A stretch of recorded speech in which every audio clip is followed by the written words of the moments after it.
My name is Andrew Bustamante, and this is Everyday Espionage.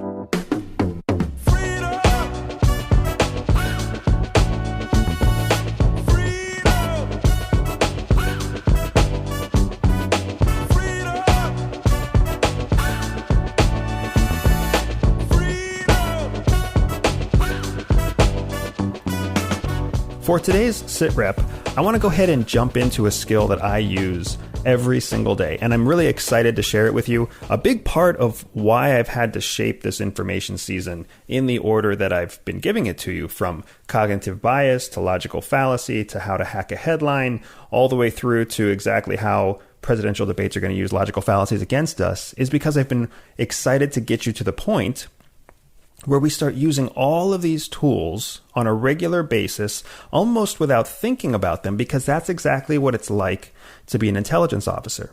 You start leveraging the tools almost instinctively so that you can find the information that matters most in the least amount of time and move forward with total confidence in the information that you have.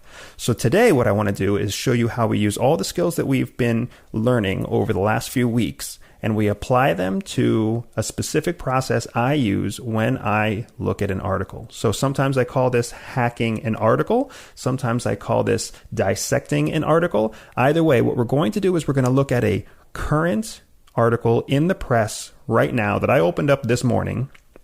And we're going to read that article, not word for word. I already read the article, but I want to show you how I process the information in the article, how I then go on to do my own independent research into that article, into the source content for that article, and reach my own conclusions. Because if there's one thing that the press, that the media, that advertisers, that politicians are not expecting you to do right now, what they don't expect you to do is reach your own conclusion. They all expect you to jump on to whatever popular opinion is being given to you through your preferred method of engagement, whether that's social media, whether that's a specific news source, whether that's a specific political party. Right now, we live in a world where the default expectation is that you are going to fit into a popular chunk, and you're basically only going to live in that popular chunk. You're going to get your information from the same sources that the people around you get their information from, and you're going to believe what you hear. So there's just not a lot of expectation from the people who are trying to take your money in exchange for goods, the people who are trying to win your votes, or the people who are really trying to get your eyes to watch their shows. They all expect you to follow suit with whatever prevailing attitude is common in the streams of information that you choose to swim in.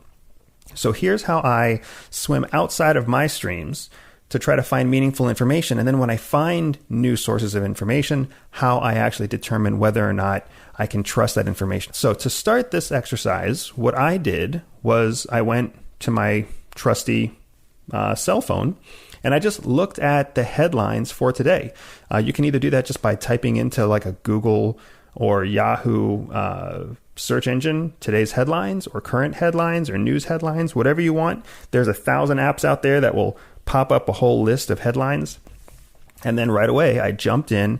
And for this exercise, I wanted specifically to find a headline that aligned with what you and I learned earlier when we started learning about hacking headlines and decoding those headlines and finding the emotional words inside of a headline. And it didn't take me long before I found this awesome headline, right? So here it is.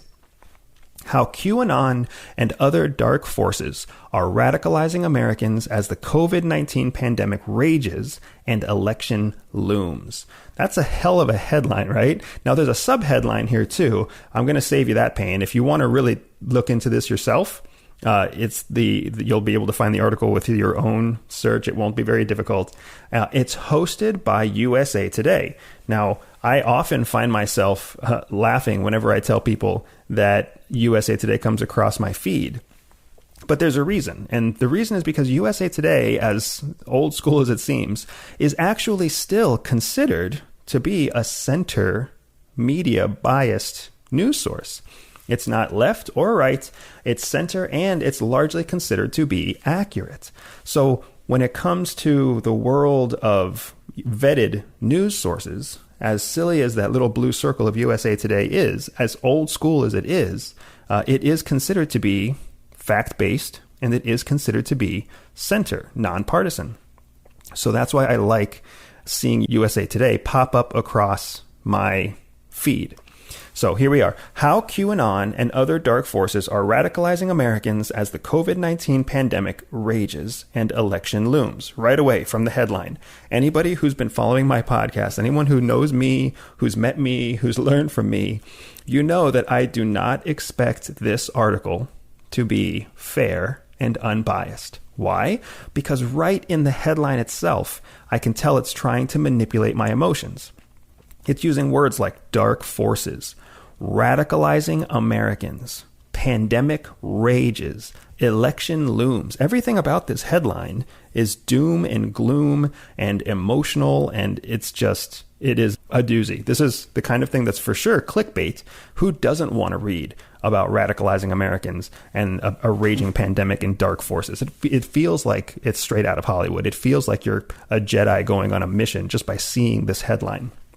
So, of course, people want to click on it. And when I see a headline that makes you want to click on it, that's the first sign to me that it's not going to be fair and unbiased. So when I jump into this headline, I'm immediately greeted to an opening set of paragraphs that are biased, right? So right out of the gates, it's clear to me that the people who are writing this article, because every article is written by a journalist or a reporter of some sort, this one happens to be reported by two, and I'll get to them later on.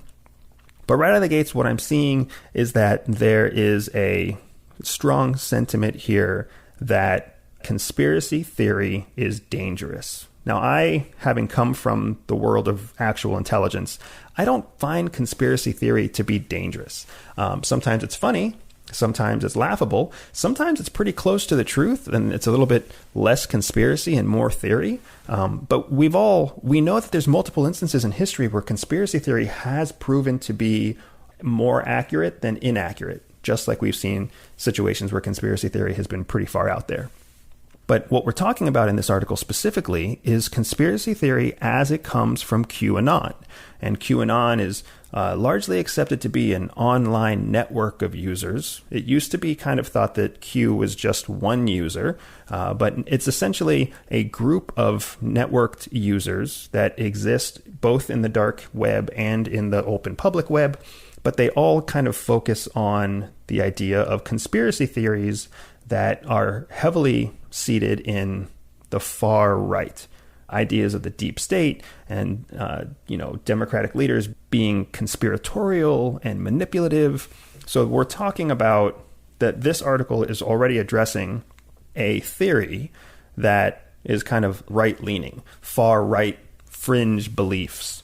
And the article is talking about how this QAnon and other dark forces are basically radicalizing Americans. Now, the reason that I get really passionate whenever I see the word radicalization is because I have actually worked with radicalized people. I have targeted, I have worked against, I have tried to protect Americans from actual radical extremists. And when you get close to your enemy, when you get close to radical extremism, you start to realize that it's not this difficult concept to understand. You start realizing that people who are radicalized are much closer to normal people than you would have ever imagined. But you don't see that in headlines. In headlines, you see them using the word radical, radicalization, extremism, terrorism. You see them using terminology like that essentially to draw this big, strong divide between everyday people and extremists.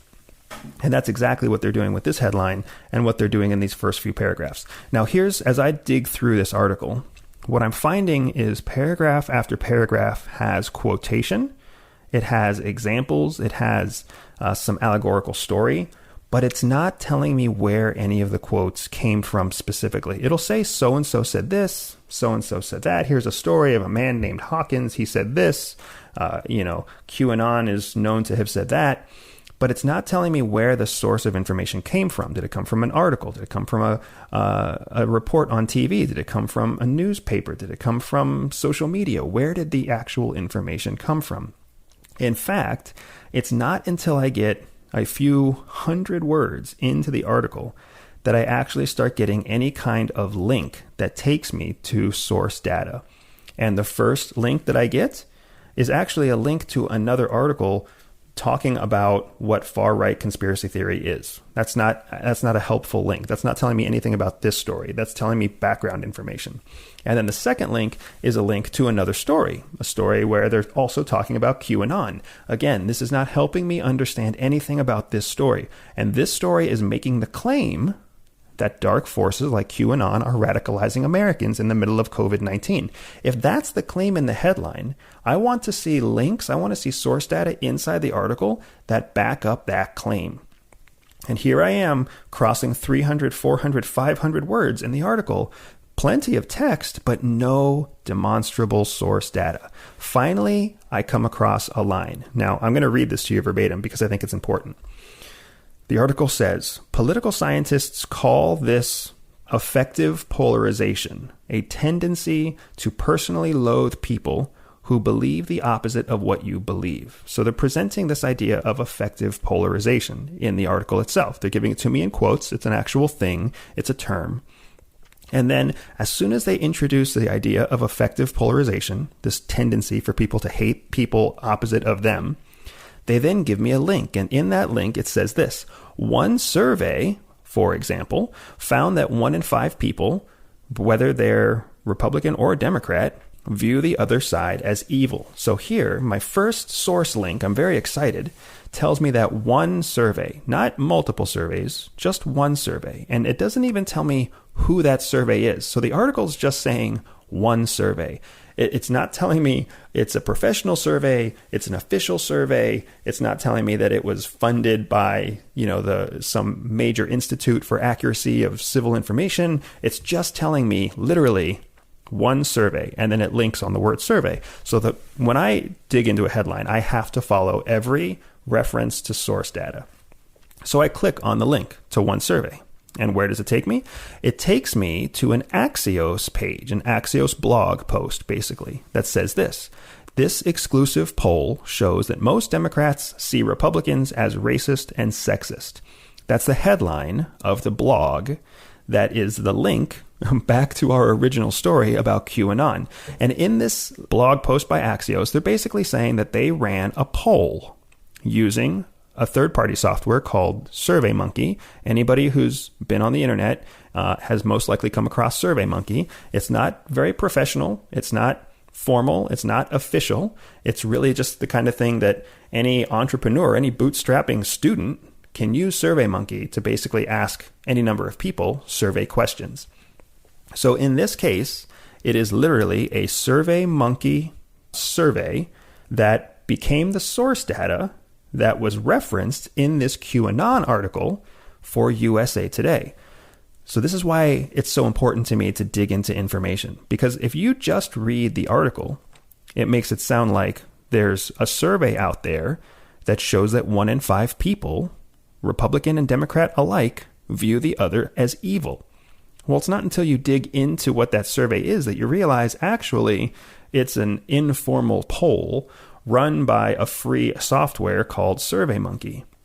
And then as I dig in further as to where that survey came from, the survey was a 3-day survey that aired on HBO that was launched on a Sunday night. So again, now we're basically finding out that this survey was targeted to reach people who were watching HBO at a certain time on a certain Sunday night. That's it.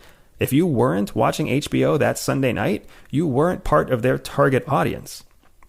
Now, when I see audiences that targeted, it makes me wonder, what are they looking for, right? What was the purpose of this poll? Who were they trying to reach when they launched a survey that was asking whether Republicans and Democrats basically saw each other as evil, right? That's what the survey was about. Are you a Republican? If you are, do you see Democrats as racist, ignorant, spiteful, evil, etc.? Or are you a Republican? And if you are a Republican, do you see Democrats as racist, ignorant, spiteful, evil? Like, that's essentially what this survey was. And it went live on an HBO. It was aired on HBO on a Sunday night. So I had to then follow, because this is one of the things I like about SurveyMonkey, it's all public source information. So I actually pulled up the results of that survey. So a link inside the Axios presentation, or inside the Axios blog, took me to the actual data results. And here are the raw data results. And I know spreadsheets aren't everybody's thing. I get excited about spreadsheets sometime, especially when I'm having a spreadsheet that backs up something like this. So here's the group of people that were reached that Sunday night on HBO. And here's how they responded to that survey, basically asking if they thought the other side was evil. So first of all, there were only 3,700 people that were reached through that survey. Now, that sounds like a lot. I understand that sounds like a lot to most people. But in the world of meaningful survey results, 3,700 isn't much. In fact, if you look at SurveyMonkey's own recommendations for how they run data, they actually say that if it's less than 10,000 people, they have to start manipulating the data themselves just so that they can have some reasonable or reasonably low margin of error. So if it's less than 10,000 people, even SurveyMonkey's like, I don't know if we trust this information. So the fact that this survey only had 3,700 respondents. Now, let's take a look at who these 3,700 respondents are. All right. So as I scroll through the information from left to right, I find very excitedly that it's a pretty even split between male and female. It's about 1,900 men, 1,700 female. So there's, 200 people difference, but that's not that big of a difference when you consider how many people total were part of the survey. Now, here's where it starts to get interesting to me, because I start to look at age. Now, in the Axios article, it says that the survey respondents were 18 years of age and older. So when you see something that says 18 plus, essentially you and I are going to assume, oh, it's a survey of people 18 years or older. That must mean it's a pretty fair balance. It's a pretty even spread of people between 18 and, say, 88, right? It's going to be an even spread. Not really, because this is where the whole HBO Sunday night focus effort really came in. Because here's what you actually had. Between the ages of 18 and 34, you had less than 700 people participate in that survey. But between the ages of 35 and 64, you had more than 2,000 people participate. And then of those people between 18 and 64, you had 2,771 white respondents. Again, we're talking about it was only aired on HBO, right? So who's going to be watching HBO? White, confirmed here in their own data set, 2,700 white people who are in a suburban, urban location, and who are between the ages of 35 and 64. So we're not really counting many people who are 19, 25-year-olds. We're not counting many people who are 70-year-olds. We're not counting many people who are African-American or Hispanic. We're basically looking at people who live in the suburbs who are white between the ages of 35 and 64. That's who was reached. That's who was targeted by this survey. That's who was reached as a part of this survey. And then this survey itself was used as a source piece of data for this article by USA Today talking about the deep state and how there is an inherent hatred, basically. That's what they're saying here. Affective polarization is the tendency to personally loathe people who believe the opposite of what you believe. So here's our article telling us, it's telling you and it's telling me that this affective polarization is happening all around us, that Republicans hate Democrats and Democrats hate Republicans, and that's affective polarization. And here's a survey to back up our conclusion, except that when you and I dig into the survey, we realize that the survey was targeting a small group of people very specifically on a platform that really only reached white suburbanites between the ages of 35 and 64. That is not reliable data. And if you're going to tell me that there are conspiracy theories radicalizing Americans in the middle of the COVID-19 crisis, please give me some data that's actually meaningful, because this is not meaningful data, and it's the first source data they provide. Okay, so now I've gone off the deep end about the survey. I am reading this article, and right away, I don't like that they don't have many source data references. I don't like that they're quoting people, but they're not telling me if those people were being quoted from a professional journal, or being quoted from a TV interview, or being quoted from a paper, which tells me that they're not really giving me the context to what all these quotes are actually saying. So I move forward a little bit further, and the next link that I see is a link that says that the FBI declared QAnon a domestic terrorism threat in a May 2019 intelligence briefing. Okay, the FBI declared QAnon a domestic terrorism threat. That's a hell of an accusation, right? Like, right here, they're saying in the article, QAnon is a domestic terrorism threat, and there's an FBI intelligence briefing from 2019 that says it. What do you think I do right away? Exactly. I look at that link. I look for that FBI intelligence briefing, and here's what I find when I pull it up. The FBI intelligence briefing is actually talking in general about conspiracy theories that are online. And it's saying, specifically from the FBI Phoenix, Arizona field office. Okay, so this is one field office, one city, and one state. They say in 2019 that conspiracy theory-driven domestic extremists are a growing threat. So they're not saying anything about QAnon specifically, and this isn't the FBI saying in a national intelligence report. It's the Phoenix field office saying that conspiracy theory-driven extremism is a growing threat.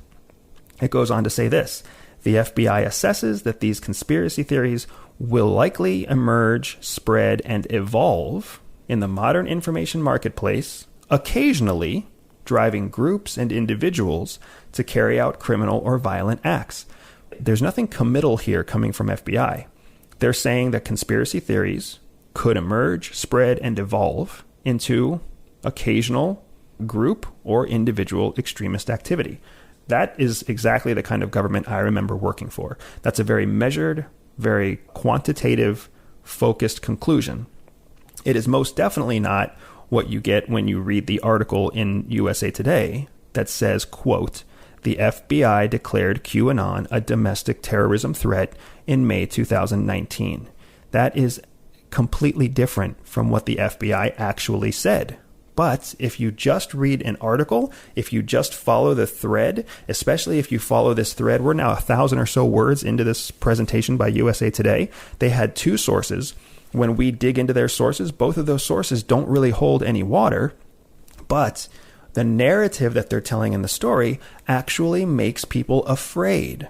They are making people afraid that far-right conspiracy groups are radicalizing Americans to violence, when in fact, that's not what FBI is saying. That's not even what your HBO Suburban survey was saying. So how on earth is this article going to be giving me conclusive, demonstrable, meaningful analysis of current events? It's not. But that's not what the article's designed to do. The people who wrote this article weren't intending you to do your own research. They were intending to tell a story, tell a narrative.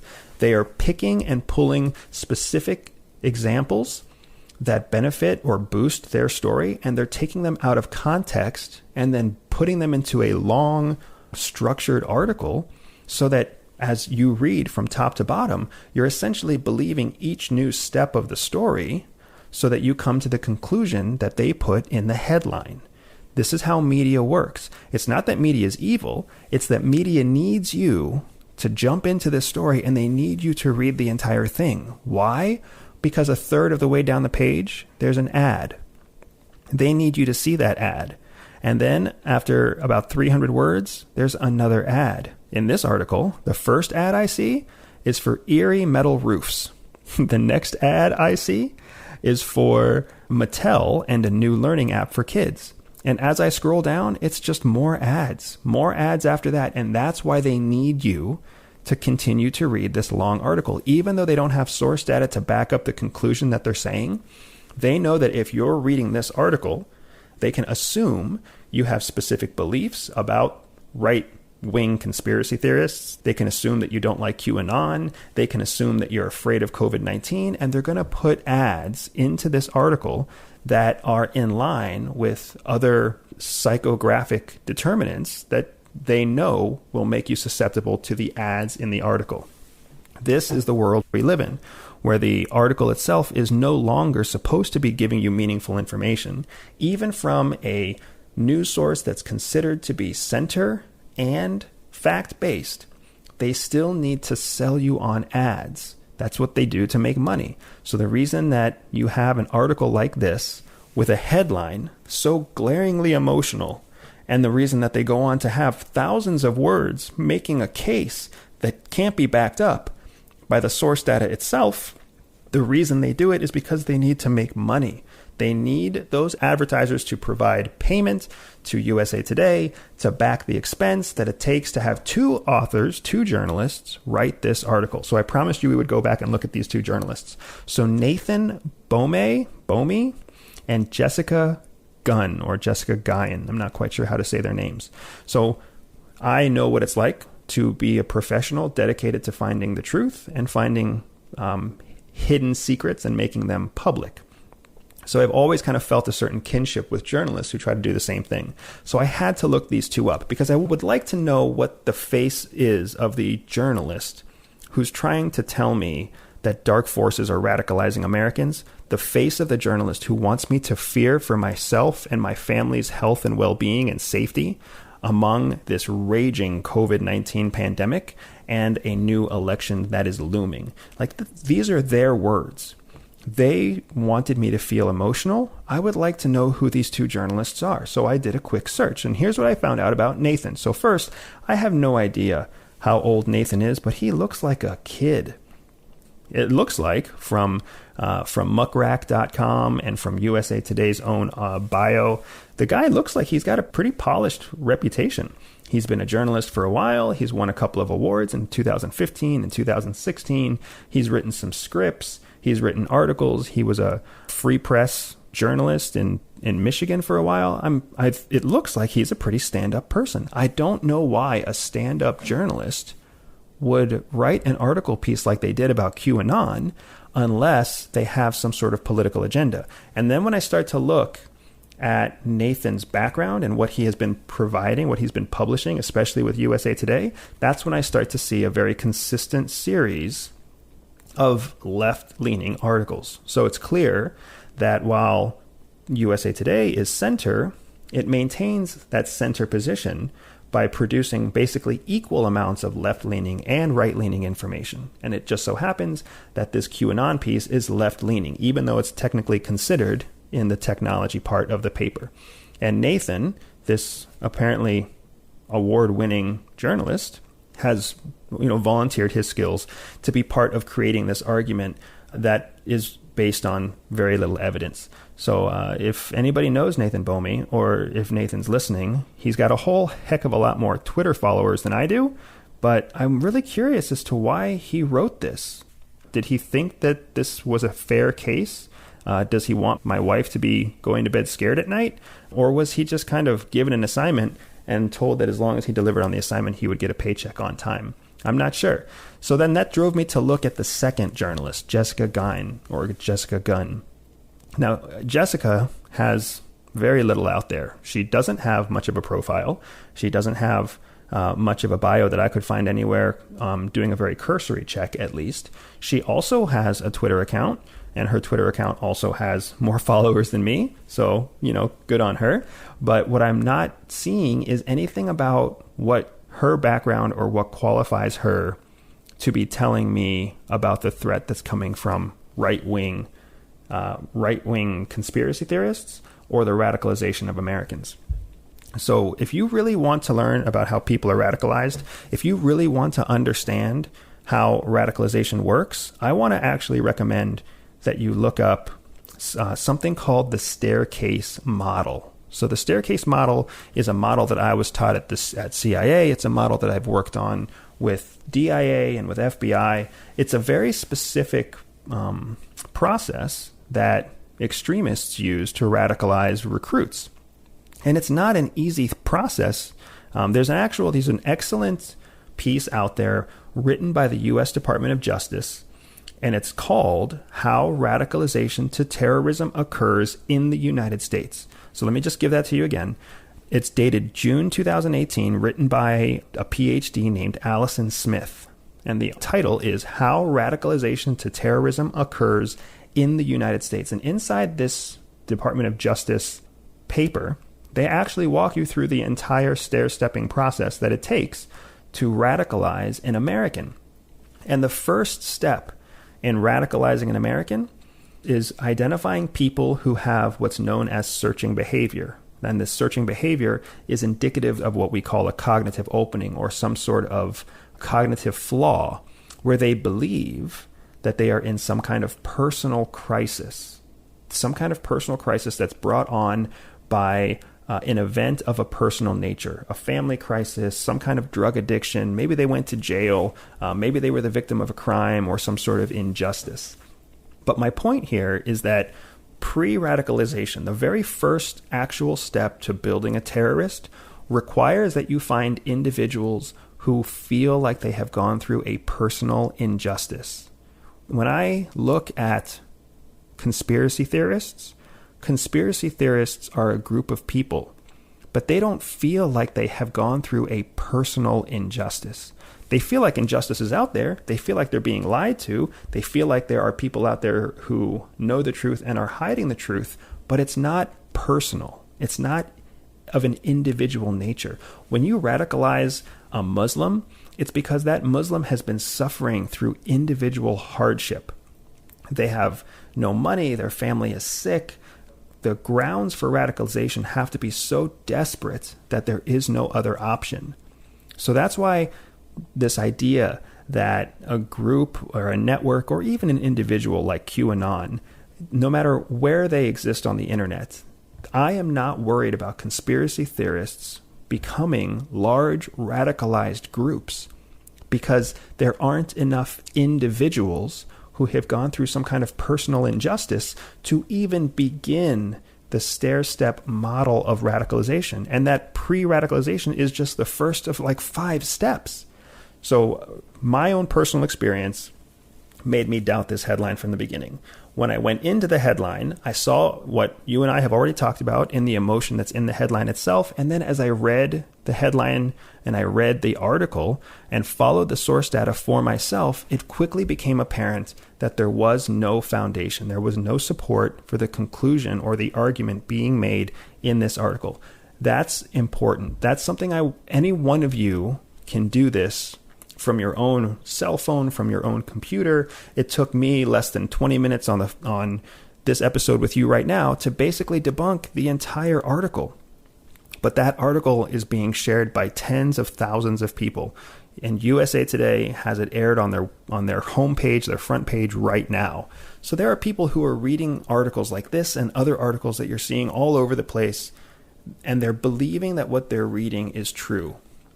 When, in fact, when you understand how information works and when you learn how to master information, you see very quickly that you have to protect yourself from the wrong information, because people out there are using any information they can just to create a narrative, to create a story, not to enrich or educate or fulfill their responsibility as a professional journalist. They are creating stories for the sole purpose of getting you to scroll further and further down so you can be exposed to an ad again and again so that they can get the click they need to boost their advertising budget.